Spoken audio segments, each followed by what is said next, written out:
Музон представляет.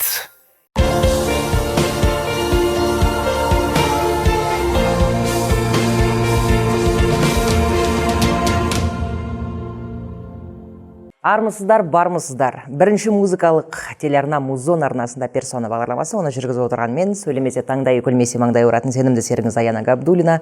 Бізбен бірге болыңыздар. Қазіргі таңда кәсіппен айналысатын адамдар көп. Біріне бақ болып келеді, бірі болса еңбектеп келеді. Әлбетте қиындыққа қаймықпай, бірақ дегенмен де кеудесіндегі арманы бар болған адам алысқа барады. Соның бірісі де, ірісі де біздің қонақта. Жаста болса да бас қарсы алыңыздар. Жалпы қазіргі таңда кәсіппен айналысатын, сонымен қатар кәсіп емес, психология саласында меңгеріп жүрген, қаншама қыз-келіншектерге мотиватор, стимул беріп жүрген қыздарыңыз, біздегі Музондағы қонақ, жас кәсіпкер Ана Әсимай. Қыздарыңыз, иә? Әсімай Кеңеспай қызы. Дұрыс қой, иә? Әсем дей берейін қысқартып. Өте қуаныштымын. Әсем, жасыңыз нешеде? Менің жасым қазіргі таңда 27-де, ала бұйырса ноябрьде 28-ге толамын. Ноябрьдің нешесі? 17-сі. Ноябрьдің 17-сіне дейін 27 жастасыз ғой. Иә, оған дейін уақыт бар. Өте қуаныштымын. Ал біздің телеарна табалдырығын аттағаныңыз құтты болсын. Рахмет. Әркім бір келе бермейді бұл жерге. Өзінің ісін сыйлайтын, өзінің мамандығын және де кәсібін аялайтын адамдар осы студияға келіп, өзінің сол кәсіби тәжірибесімен бөлісіп кететін адамдар. Ірісі де, тірісі де осы жерде. Және де Әсимай, ең алғашқы біздің кәсіби сұрақтарыңыздың бірі. Бұл салаға келудің себебі не болды? Негізгі мамандығыңыз кім? Мен негізі акушерканы оқыған болатынмын. Колледж бітірдіңіз? 4 жыл колледж бітіріп, одан кейін негізі 3-ші роддомда жұмыс жасадым. Тәжірибе болды? Одан кейін поликлиникада жұмыс жасадым, бірақ түсіндім, что это менікі емес. Содан кейін өзімді іздедің? Өзімді іздедім.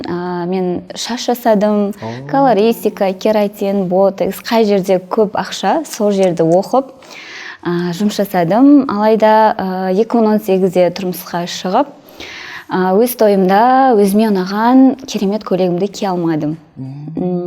Тойымда макияжда, прическада ұнамады вообще. Сол кезде көйлек бірақ өзіңіз таңдадыңыз? Таңдаған көйлегімді алып берген жоқ. Қымбат деді, то, все деген сияқты. И сол кезде... Тоқтатыстау керек еді сол кезде? Содан кейін жүрегімде қалды да. И сол кезде, не знаю, каким-то образом ойладым, мен свадебный салон ашқым келеді деп. Сол жерден басталды ма ой? Сол жерде, иә. Яғни қыз-келіншектердің армандарын орындау миссияңыз екенін түсіндіңіз, иә? Өйткені, мен өзімнің де арманым орындалмады ғой. Қалған көйлегімді кие алған жоқпын. Макияж, прическа деген сияқты барлық нәрседен эконом жасады да. Жігітіңіз бар, күйеуіңіз бар, иә? Жоқ, қазіргі таңда ажырасып кеттік. Түсінікті. Бірақ әлі кеш емес қой, арманыңыздағы көйлекті киюге болады ғой әлде? Иншалла болады, Алла қаласа. Алланың қалауымен. Алланың қалауымен 2019-да ана атандым. Одан кейін 3 жыл бірге тұрып, болмаған соң айырылысып кеткен болатынбыз. Сол кезден бастап уже осы именно свадебный салон деген 3 жыл бұрынғы арманымды орындайыншы деп с нуля барлығын бастадым десем болады. Өзіңіз негізі тігінге, тоқуға бір икеміңіз бар ма? Тігінге енді ондай істерға бар, жаңағы вкуспен, жаңағы дизайн саласына, бір нәрсеге үйлестіріп деген сияқты. Маған өзіме қатты ұнайды. 5 жыл бойы шашта жұмыс жасадым, салон красотыда. Сән индустриясында қызмет еттіңіз, алыста кетпедіңіз, иә, қалай қарап отырсаңыз? Одан кейін уже негізі басында ақша болмады. Мен біреудің дайын бизнесін алып бастаған болатынмын. Негізі содан басталды. Өйткені өзім прическа жасаймын. Прическа в подарок. Көйлек алсаңыздар, прическа в подарок деген сияқты. Болатын адам мінекей жасынан дейді, жарайсыз. Содан кейін прическа в подарок деп аштым. Негізі мен осы свадебный салонды 2021 жылы ашқан кезде коронавирустың уақыты шама дейді, 21-де бітті ғой? 21-22 ма? Сондай кез. Иә, 22 ғой дейме? 21-де шығар, 21-де жайлап. Уже бітті, иә. Август айында ашқан болатынмын. Одан кейін енді басында шыны керек көбісі күліп деген сияқты сенбей сөйтіп қарады да, но ондай істерге особо мән бермедім. Өйткені мен наоборот біреуге де емес өзіме дәлелдегім келді барлығын. И ол мен арманым болғандықтан көбіне маған особо қиын болған жоқ, если честно. Сонымен той индустриясы, той бизнесі деп айтуға да болады, иә? Қазіргі таңда өз бутигіңіз бар. Аха, өзімнің бутик. Сіз алып сатасыз ба, әлде тігесіз ба? Қыз-келіншектердің қалауын орындайсыз ба, әлде олар тек сіз алып сатумен айналысасыз ба? Жоқ, мен аламын, арендаға беремін. Негізі сатып алу өте қымбат қой. Аха. Нешеден басталады той көйлектері? Негізі бізде Қаскелең қаласында мен өзім басқа салондарға қарағанда ерекше болғым келеді. Өйткені қолжетімді, әрі әдемі, әрі барлық условиясы бар салон менде. Солай айта аламын. Өйткені 50 мың теңгеден басталады, 300 мыңға дейін солай кете береді. Аха. Қазіргі таңда қыздар той көйлегін таңдаған кезде көбінесе жалға ала ма, әлде сатып алғандары көп пе? Жалға алғандары өте көп. Аха, сатып алғандары да бар, енді кімнің жағдайы қалай деген сияқты. Өйткені мен бағаларды да солай өзімнің енді басымнан өткен оқиғама қарай, өйткені келеді ғой, енелерімен келген кезде қысылады, өзіне ұнаған қымбат көйлекті алуға деген сияқты шы. Но сол кезде тұрсам жеңілдік бағасымен беріп, өзіне ұнап тұрса деген сияқты. Өйткені ол невестаның орнында өзімде болдым деген сияқты ғой. Аха, міндетті түрде бізден прокатқа көйлек алсаңыз, обязательно прическа в подарок. Өзім прическасын... Өзіңіз бояйсыз?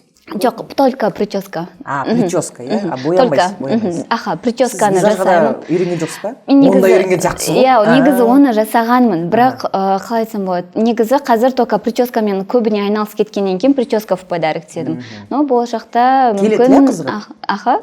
Жалғыз өзіңіз жасайсыз ба? Аха, мен ғана прическа жасаймын. Қанша уақыт алады прическаңыз? Менде, если честно, қазір уже 5 жылдық опытпен 30 минут, 20 минут, 40 минут әртүрлі, бір сағатқа созылмайды. Кететіндер де бар, иә? Тойға тікелей кетіп қалатындар да бар ма? Менде невесталардың барлығы сол жерден кетеді. Мен өзім солай предлагать етемін. Өйткені өте жеңіл болады. Макияжыңызды жасатып келесіз деп айтамын. И маған келген кезде, аха, прическасын жасатады, и көйлекті қыздар киіндіреді. И осы сол жерден мен видеоға түсіріп, отзыв алып, мен уже солай дамытып жатырмын. Аха, жұмыс жасап жатырмын. Кәсібіңіздің нәсібін көре беріңіз, жаным. Амин, рахмет. Мақтанып отырмын, марқайып отырмын, иә, жоқтан бар жасайтын, бірді екіге қылатын адамдардың қатарында екенсіз. Иә, рас, қолдан не келеді, соны жасау керек. Қолдан не келеді, нені білесің, соны сата білу керек. Ең бастысы халыққа пайдалы болғанда дұрыс, және де қолжетімді болғанда дұрыс, және де бағасы тістемесе, одан жақсы емес па, иә? Иә, әрине. Енді мына журналистердің, мінекей редакторлардың енді сұрақтарын көріп отырмын, өзім де кішігірім ойланып қалдым. Бір жағынан қыздармен жұмыс істейсіз, иә, психолог, мотиватор мамансыз дейді. Мамандықты оқыдыңыз ба, әлде бұл өмірлік тәжірибеңізбен бөлісу ма? Бұл мамандықты мен өткен жылы 2024-те август айында оқыған болатынмын. Кәдімгі диплом, сертификат бар. Сертификатпен, аха. Өйткені менде көп қиындықтар болды, көп қиындықтар болғанда, оның барлығын енді бір Алланың қалауымен жеңдім. Алайда ең жақын адамдармен сынайды дейді ғой. Продавец қыздармен көбіне сынақ болды да, менде жаңағы сатушы қыздармен. Бір қыз болды, өзімнің көйлектерімді жаңағы сату жеріп, ұрлап, өйткені мен басында 2 жұмыс жасадым ғой. Шашты да жұмыс жасай бердім, салон красоты біреудің қолының астында ол кезде. Одан кейін жақта өзімнің свадебный салонымда қыз сатушы қыз бар. Мен 2 жақта жұмыс жасап жатырмын, ойбай, мен асып тасып жатырмын, көбейтіп жатырмын ақшамды, но нағыз жақтан сөйтіп жатыр да. И ол қыз солай істеп кетті, өзіне салон ашып кетті, свадебный салон. Қаншаға ұрлап тоналды? Біраз 5 миллиондайға түстім ғой. И ол кезде кәдімгідей енді соттасып, сөйттік, аха, өзім қатты стресс, депрессия болып кеттім, если честно. Сот жеңдіңіз бе? Жеңдім, иә, барлығын кәдімгідей дәлелдеп, аха, оның барлығынан. Сол кезде енді өйткені ол қыз 1 жылдың көлемінде мен қолмасында жұмыс жасады, как сестренкам сияқты, сеніміме кіріп, мен оған уже бауыр басы қалдым, сеніп. Енді, конечно, как сестренкаң сияқты адамға, например, өте қиын да, аха, өте жамандыққа қимайсың, и саған осылай жасап кеткені уже маған қатты ауыр болды. Әрине, енді рас жақындармен сынайды, кейде жау алыстан келмейді дейді ғой. Қазіргі таңда бәсеке заманында өте сақ болу керек, әсіресе сатушылармен, өзімде кәсібім бар. Сатушы табу өте қиын. Және де ақша бар жерде, есесіне кассаны көріп отырса, оның бәрін бақылауда ұстау жөн деп ойлаймын. Иә. Ал қыздарға қандай кеңес бересіз? Қыздар қандай проблемамен келеді сізге? Жалпы консультация бересіз бе? Маған негізі сол жарты жыл көлемінде жұмыс жасадым. Мен өзім бірінші психологқа өзім жүгіндім. Одан кейін мен соны оқимын деп шештім. Өйткені маған өте керемет көмектесті. Наурызбай Аида деген ханым психолог, өзі де прям психолог, күйзелістен шығарды. Сол кезде ол кісінің маған сол сөзі мотивация болды да. Әсем ханым дейді, мен даже сізбен сөйлесіп отырып, сіздің мұңыңызды мен шешіп жатырмын, но сізден побольше мен тоже мотивация алып жатырмын дейді. Көбіне мен енді Алланың жолында барлығын істеймін, Алла разылығы үшін деген сияқты, көбірек салауат айтамын деген сияқты, солай бәрін енді айтып жатырмын ғой.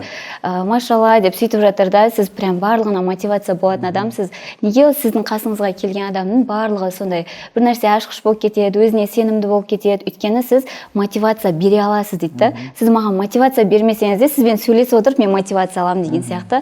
Маған күшті сондай бір өзінің поддержкасын берген болатын. Сол кезде ойландым, неге психолог мотиватор болмасқа?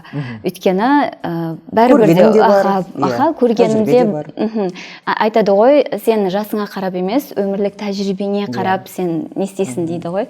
Көп жасағаннан емес, көп көргеннен сұра дейді. Иә, сол сияқты, енді біраз нәрсені бастан кештім деп айта аламын. Оған қазір көп уақыт кетеді айтсаң, например, деген сияқты. И сосын соны оқып, сосын өзім негізі жұмыс жасадым. Одан кейін бірақ түсіндім, психолог болып адамдардың мұңын естісем, мен өте нәзік адам екенмін да. Қиналып, соны өзіме қабылдап, маған үйреткен кезде негізі өзіңе қабылдама деген сияқты, кішкене сәл тас жүрек болу керек, при этом көмектесесің. Бірақ менде оған қолымнан келмеді, бірақ қазіргі таңда мотивация жолын көбірек алдым. Ол үшін кітаптарды көп оқу керек. Иә. Негізі психология саласы өте терең және де нәзік ұғым. Оны кітаптардан және өмірлік тәжірибемен ғана сабақ беру аздық етеді. Оны кәдімгі шеберлікті шыңдап, шетелдік, ресейлік ұстаздармен тілдесу арқылы, инсайт алу арқылы сөйтіп өсіп өну керек деп ойлаймын. Өте қызық сала ғой негізі психология. Есесіне қыздардың жаны да нәзік болады. Оның барлық бүкіл мойнына жауапкершілікті алып алады да, сосын жүреді, өкінішке орай бүкірейіп қалады. Мына жаңағы спасательный кругтар пайда болады. Өте уайымы көп болады. Әрине оларға қазіргі таңда тіпті былай айтып айтайыншы, қарапайым адамға тыңдайтын адам жоқ қой. Иә, дұрыс айтасыз. Жай ғана тыңдай. Әр адамның өзінің проблемасы бар. Өте дұрыс айтасыз. Ешкім тыңдайтын да уақыт жоқ. Уақыт жоқ. Рас па? Айтатын да, әңгімелесетін де уақыт жоқ қой. Дұрыс айтасыз. Сол себептен қазіргі таңда осы психология саласы Қазақстанда қарқынды дамып келеді. Және де мықты психологтар өте аздың қасы. Сол жақсы адамдарға жәрдемдесетін психологтардың арасынан көрейік сізді бұйыртса. Аумин. Қаңыз келсін. Енді бизнес ашқысы келетін, бірақ қатты қорқатын, уайымдайтын ізбасарларыңызға не дер едіңіз? Қандай қиындықтарға душар болдыңыз? Нені қайталамау керек?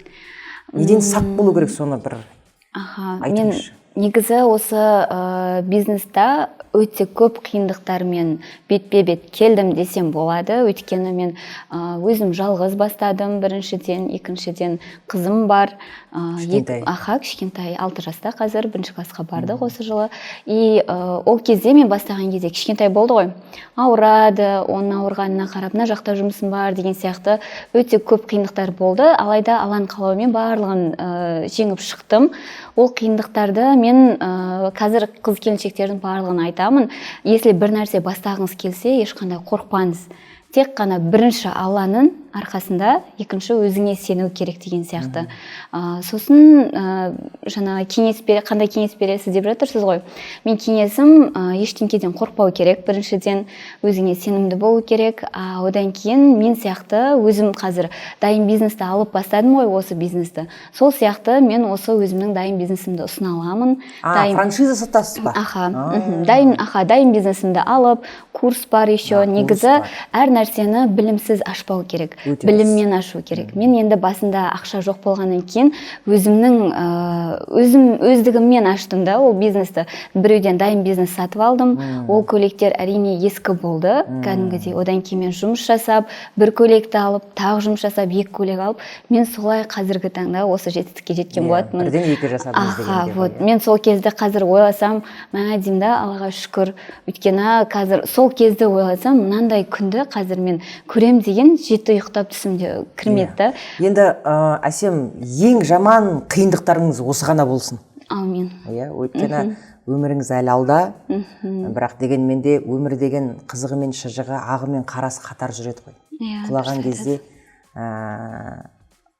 мына не дейді ғой, құлаған кезде матрас төсейтіндей деп, теңеу метафорамен айтатындай, әйтеуір жұмсақ болады. Енді осы кезінде осының бәрі жоқшылықтың кесірінен басталды ғой. Дұрыс айтасыз. Бизнесті ақшасы жоқ адамдар бастайды ғой. Ол дұрыс. Ақша жоқ па, кәсіп бастау керек. Қалай болса да. Нөлден. Біреулер 10 мың теңгемен бастайды, біреулер 50 мың теңгемен бастайды. Негізі ойлайым дейтін, жасайым дейтін адамға бар мүмкіндіктер. Енді сән салон деп айтама, не деп айтам? Той салоны. Той салонында. Тек қана осы той көйлектерін ғана жабдықтайсыз ба, той көйлектермен ғана жабдықтайсыз ба, әлде басқа да дүниелер бар ма? Жоқ, мен той салонымда той көйлектері бар, ұзату көйлектері бар, сырға салу, вечерный көйлектер бар. И одан бөлек жаңағы әшекей бұйымдары бәрі бар десе, бәрі комплектте.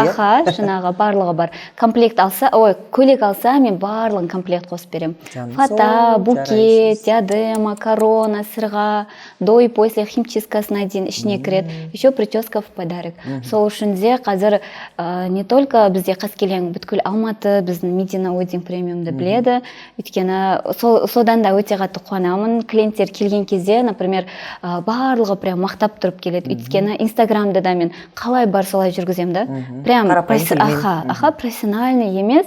Например, мен келеді осы невестаны дайындап жатырмын, прическасын дайындап жатырмын, невестаны шашын жасап жатырмын, одан кейін киіндіріп жатырмын, сырғасын тағып жатырмын, құшақтасып, сау болыңыз деп, букетін барлығын беріп, соның өзіне қатты риза болады. Өйткені көп жерде ондай жоқ та, полный комплект жоқ. Көйлек аласың болды. Сервис жақсы дейсіз ғой. Дұрыс, кез келген клиент бірінші сервиске қалай келеді, ішіндегі салонның, бутиктің тазалығына, әдемілігіне, эстетикасына қарап келеді ғой әлбетте. Сосын сервис, қарым-қатынас. Қарым-қатынас психологиясы деген бар психологияда. Ең бірінші ол салонға кіргеннен бастап әлгі сатушының немесе жаңағы сіз қожайынның көңіл күйі, көзінің жанып тұруы маңызды кез келген клиент. Оны өздері түсінбесе де, бірақ ол өте маңызды. Енді Қаскелең қаласында орналасқансыз. Бұйырса енді өсу бар ма? Алла қаласа, мен негізі екінші точкамды осы Алматы қаласынан ашамын деп отқан жерден, бірақ осы жылы квартира алдым да. И енді Алла қаласа 2026-да, иншалла, Алланың қалауымен осы Алматы қаласынан ашқым келеді екінші точкамды. Өйткені көбісі сұрайды, Алматыда жоқ па деп қиналады да келуге. Бірақ келем дейтін, именно мен салонды ұнатқан адамдар Талғардан да келеді, барлық жақтан келеді. Біз қазір Шымкентке де, Таразға да, Талғарға да барлық жаққа көйлектерімізді жібереміз. Оларға 3-4 күн уақыт береміз, как положено, алып кетеді, киеді, алып келеді. Өздерінің даже отзывтарын беріп, рахметін айтып, подаркаларын алып келіп, өзің қандай болсаң, негізі клиенттерің де, жанындағы адамдар да сондай болады деген өте дұрыс екен. Прям өзім қандаймын, ашық, жарқын, олар да сондай. Рахметін айтып, сіздің арқаңызда күшті өтті, прическа до конца ұстады деген кезде прям одан әрі мен өзім мотивация аламын да. Енді жалға алу процесіне оралайықшы. Көйлекті сізден жалға алды. Бірақ белгілі бір себептермен көйлек жыртылып қалды ма, лас болып қалған жағдайда қандай условиялар бар? Орысша айтқанда. Менде міндетті түрде біріншіден жаңағы продавец қызбен договорға отырамыз, екіншіден жаңағы клиентпен міндетті түрде договорға отырамыз. Договор бар, как положено, заңды түрде печатьті қойып, сразу ескертіп айтамыз, 10 мыңнан 50 мыңға дейін штраф болады. Егер жыртылса, кетпейтін пятно болса деген сияқты, ондай штраф болады. Жуып келу керек, химчисткаға? Жоқ, химчистка бізден. Сол жаңағы жалға алған бағасының ішіне барлығы кіреді. Біздер сол үшін де менде Аллаға шүкір, клиент көп деп сол үшін де ойлаймын, өйткені барлығы тиімді да. Ақталып жатыр ма енді? Шүкір Аллаға, бір Алланың қалауымен. Енді кейбір адамдар жоқшылықтан көтерілгеннен кейін қарапайымдылығын ұстай алмайды. Кейбір адамдар көтере алмайды байлықты.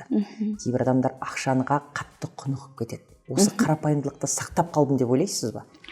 Мен солай ойлаймын 100%-ға. Өйткені енді бірақ керек жерінде өзгерген де шығармын. Өйткені өмірдің қаталдығына қарай көп адамға, например, сенбеу керек дейді да, бірақ өзімнің табиғилығым сондай екен да, мен өте жұмсақ, өйткені ана адамның кесірінен мына адамға зияным тимесін деп, мен басында енді бәрібір кішкене алшақтау ұстаймын да, бәрібір өзімнің табиғилығыммен бәрібір ана адамға сеніп қоя беремін.